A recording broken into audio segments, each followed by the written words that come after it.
The opening scene features a Manhattan barbershop owned by an elderly man named Pop, who is currently discussing the New York Knicks and swearing. We are also introduced to Luke Cage, a strong black man who works as a janitor there. Not long after, a woman walks in and flirts with Luke, inviting him out for a coffee date. This leads to a quick scene between Luke and Pop because Pop is aware of Reva, Luke's deceased wife. Later, Pops and Luke have a private conversation when the elderly man tries to encourage Luke to move on with his life, dropping the line, "Always forward, never back." From their conversation, we learn that they're both ex-cons, and Pop is one of the only people who is aware of Luke's abilities. In addition to sweeping floors, Luke also has a second job at Harlem's Paradise, a slick nightclub that caters to the city's black elite. On his way there, he comes across his landlord named Connie, who also owns a Chinese restaurant. She asks for the rent, but he somehow manages to earn some more time. On this particular night, he's put on bartending duty because a coworker named Dante doesn't show up for his shift.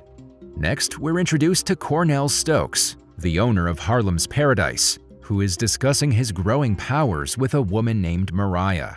A few moments later, he also strikes a deal with a guy named Domingo Colon, in which Cornell agrees to sell 10 cases of grade A level Justin Hammer-made guns for $100,000 each. However, the actual sale, which is taking place elsewhere, is ruined when 3 men in masks, Chico, Dante, and Shamik, storm in with guns blazing and kill everyone. Unexpectedly, Shamik also shoots Dante because Cornell would suspect an inside job. At Harlem's Paradise, Luke prepares a drink for a woman named Misty Knight, who's keeping an eye on Cornell. Shortly after, Luke is tasked with delivering champagne to Cornell's table. During this, the owner offers him a job if he's willing to carry a gun, but Luke declines. Back at the crime scene, Dante survives long enough to call Cornell's right-hand man, named Tone, ruining the club's celebratory mood. Outside the club, Luke runs into Misty again, and the two exchange flirtatious banter.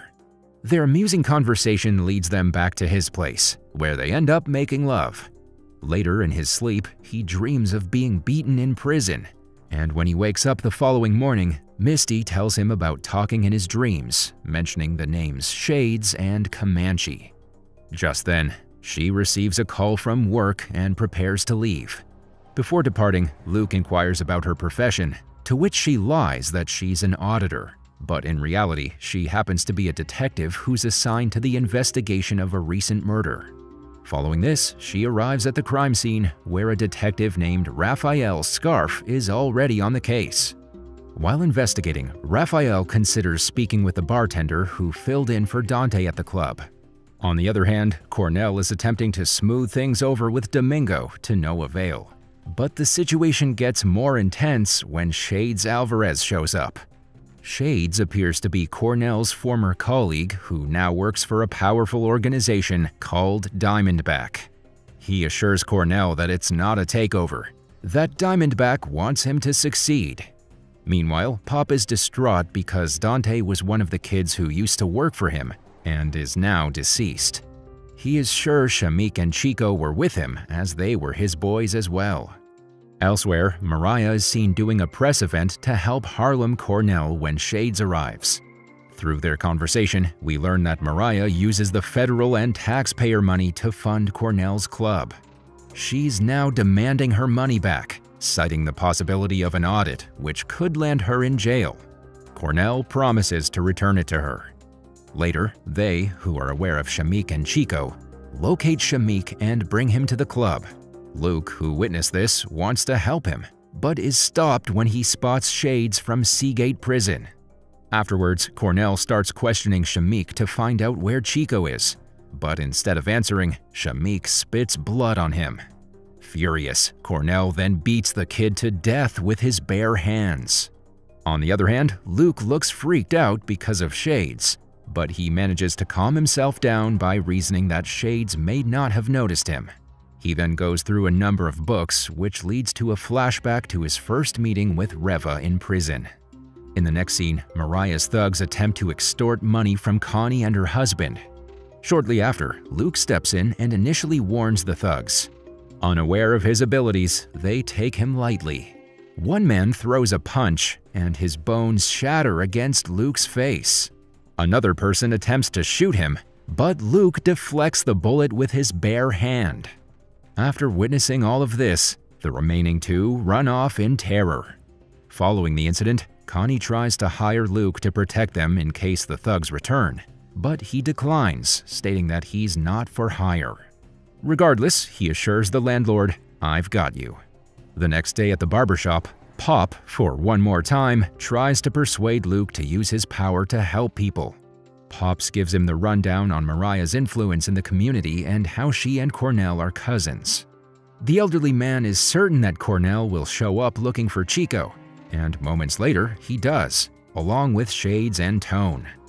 The moment Cottonmouth sits in Pop's chair, an ominous tension unfurls. He asks for a straight razor shave, and every small movement is fraught with the possibility of violence. Shades takes a more direct approach to inquire about Chico's whereabouts, but Luke simply responds that folks come and go. With no information gathered, the gang is about to leave when Luke calls out Cornell for not paying for the shave. Tone turns around, casts a condescending look at Luke, and tosses a wad of bills at Pop. As they leave, Pop asks Luke to find Chico so that he can set up a parlay with Cornell. Luke tries to refuse him, but Pop reminds him that he's in debt and intends to collect. Misty visualizes the crime scene of the botched gun deal and realizes Shamik's murder was too violent and too personal for Chico. Later, she and Raphael roll up on a basketball court to interrogate Chico's whereabouts.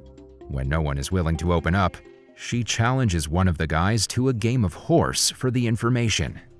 Meanwhile, Luke is also in the process of locating Chico, and during this, he notices Cornell going to visit Mariah. It appears that Cornell is there to deliver a portion of the money he had recovered from Shamik. However, it is insufficient, and as a result, tension develops between them. A few hours later, Luke finds Chico and expresses Pop's desire for him to return, but the boy refuses. Following this, Luke returns to Pop, who shares his past memory of how he used to be. It's revealed that he was given the nickname Pop because of the sound his fists made when he beat someone. Before going to jail, he used to run around the streets with Cornell and Chico's father, Fredo. After a while of talking, they walk inside, only to discover a teary-eyed Chico coming in from the back door. Just then, Turk, an untrustworthy-looking customer, notices Chico hiding in the back of the shop. It doesn't seem to be safe for Chico to stay there because Turk will immediately sell that intel. Soon after, Misty and Raphael visit Pop's shop to inquire about Chico, so Pop hides the boy inside the bathroom before approaching the detectives. Luke, who's shocked to see her, certainly makes no attempt to hide his animosity towards her. Pop effectively controls the situation by convincing the detectives that he knows nothing. As soon as they leave, Pop wants Luke to go see Cornell on his behalf because he works at the same club. Agreeing with him, Luke goes to Harlem's Paradise and gets Cornell to agree to a parlay before quitting his job there. At the same time, Tone receives a message from Turk informing him of Chico. The moment when Luke leaves, he tells Cornell about it, but he instructs him to let it go as he'll handle it in the morning. Despite this, Tone and Shades drive to Pop's shop, where Pop is cutting the hair of a kid, Lonnie. Luke reappears, and Chico walks out from the back just as Tone and Shade arrive. Tone then stands in front of the barbershop with 2 machine guns, slaughtering almost everyone inside. Pop is shot through the neck while Luke shields the youngster, telling him to play dead. After destroying the entire establishment, Tone and Shade survey the scene before retrieving the money Chico stole. As soon as they leave, Luke runs to Pop, who's nearing the end of his life, and sobs above him. As his final words, Pop whispers, "Always forward." Seeing him die breaks something inside Luke, and he can't play it safe any longer. In the aftermath of the shooting, The detectives investigate Pop's barbershop in a more technically inventive scene. Misty stares at Luke's ripped-up shirt and is stunned by the story of how he shielded the kid. The cops have nothing to go on as Cornell has been at the club all night.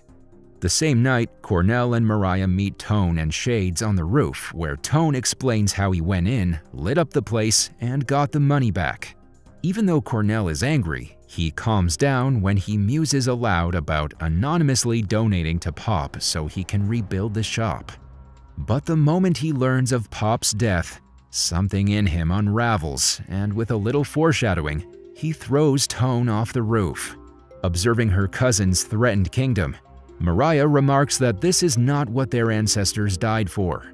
She also claims that she wants respect, but Cornell disagrees, claiming that he wants the kind of legacy that can only be enjoyed by the living. In the next scene, Luke is standing at a distance from Mariah's building when a boy points a gun at his head from behind, addressing him as the N-word.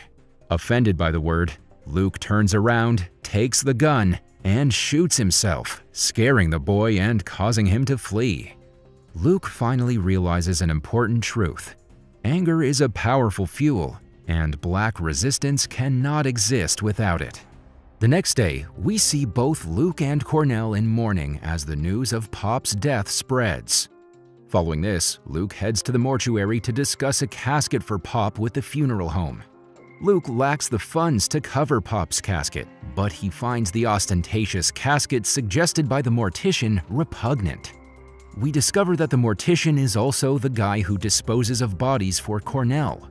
Just then, Cornell walks in, noting he'll cover everything.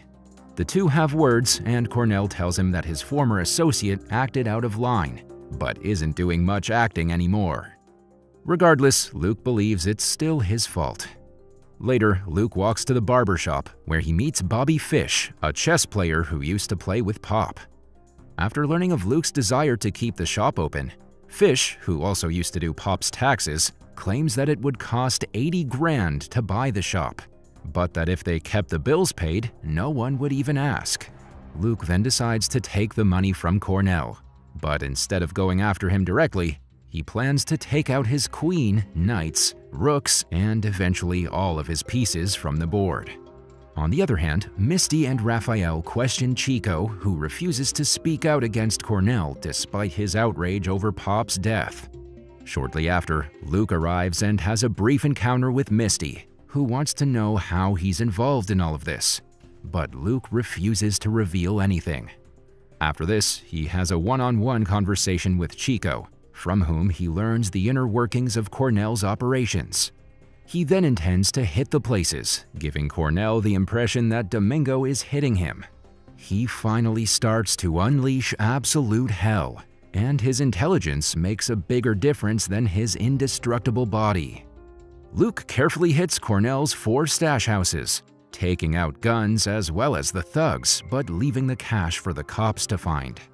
This forces Cornell to reinforce Crispus Attucks and move everything there against Mariah's wishes. She is adamant about Crispus Attucks becoming a legal, low-cost housing community, which puts her at odds with Cornell.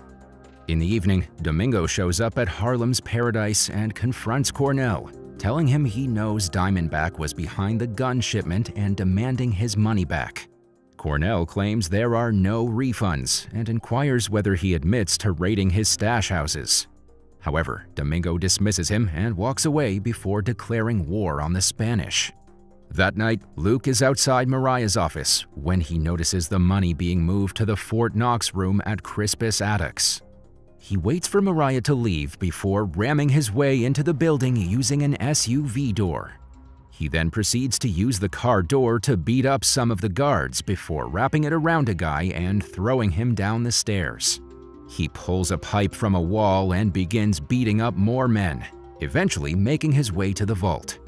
Despite taking out everyone, he only takes 1 bag of money and leaves before the police arrive. While investigating the recent shootout case, Misty has her suspect on Luke.